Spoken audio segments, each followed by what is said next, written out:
Okay, so in part E and F, we are asked to find the horizontal and the vertical intercept. So let's go ahead and start with E. So the horizontal intercept is where does this equation, if we graph it, where is it going to cross this axis here? Well, since we talked about that this is always the independent variable, this is going to be C, and then this is going to be the Fahrenheit, the F. So the variable that's all by itself is F, so that's why that's the dependent variable, the vertical axis, and then this is going to be the Celsius will be the horizontal intercept.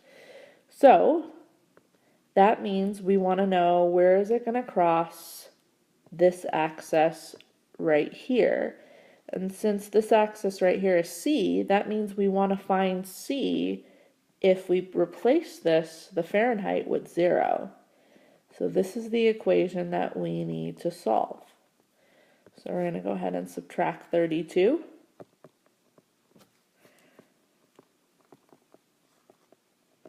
And then instead of dividing by 9/5, it's the same thing as multiplying by the reciprocal. So you'd have 45 over 45, which is 1C.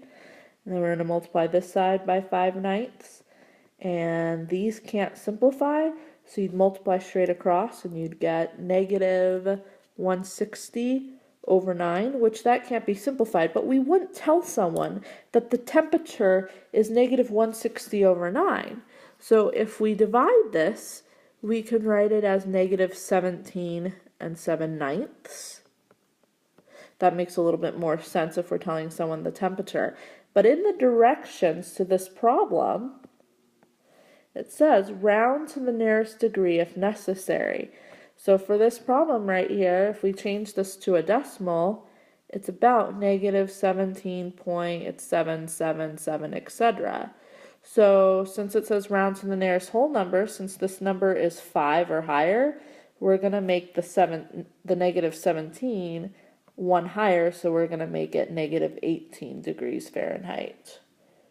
So we would get this.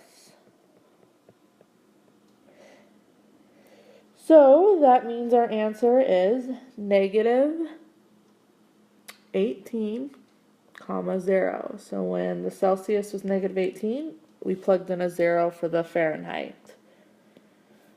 So now we have to explain what the negative 18 and the 0 means.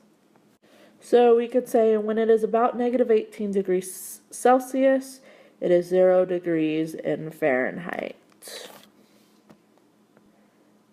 Okay, let's now go ahead and move on to part F. So part F is the vertical intercept, so this axis right here. So we want to know where it crosses this axis here, and that was the F, and this was the C. So this time we want to know what this equals if we plug in for C a 0. So we don't want to know where it crosses this axis. So we're going to get rid of the Celsius and plug in a 0 so that we can figure out what the Fahrenheit is. So 9/5 times 0, that makes 0. So 0 plus 32 is just 32. So when we plugged in for the Celsius 0, the Fahrenheit was 32. So 0, 32. So now we need to explain our answer. So we could say when it is 0 degrees Celsius, it is 32 degrees Fahrenheit. So if you, you're not expected to know this, but for some people it's common knowledge that if it's 0 degrees Celsius or 32 degrees Fahrenheit, if you're using Fahrenheit, that means it's freezing outside. So I'm going to throw in, because I know that, I'm going to say it's freezing.